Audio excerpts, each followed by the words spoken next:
अगर आप भी चाहते हैं कि SS फिल्म्स मोतिहारी के ऑडियो वीडियो सबसे पहले आप तक पहुंचे, तो इस चैनल को सब्सक्राइब करें और साथ ही बेल आइकन को दबाना ना भूलें।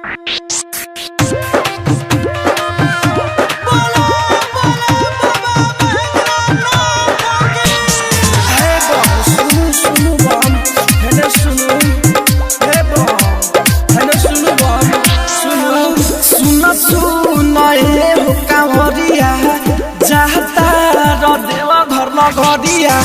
सुना सुना हो कावरिया जाता र देवा घर न घरिया गाजा के माजा ले ला बोल चला बम बोल ले ला चिलम हो ले ला चिलम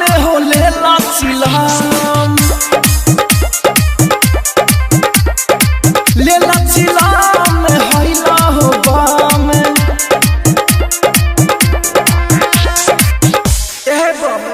बाबा के बूटी हो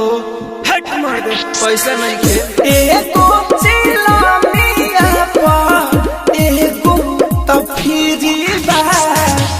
एको चिलमिया पा एको तफीरी बा मिला जाई ओकर रोज करा पैसा ना भीरी बा मिला जाई ओकर रोज करा मारा मारी ना सबके मिलेगा जलावा चढ़ावेला जला हर कोई देख न चढ़त सवनवन हो बेची बेची चिलम जाय म देवा घरावा कौन बाबा के दर्शनवन हो सच्ची भक्तिया कहिले हो बाबा के धुन में रहिले हो सच्ची बतिया कहिले हो बाबा के धुन में रहिले हो बोली बाबा त पार कर सबके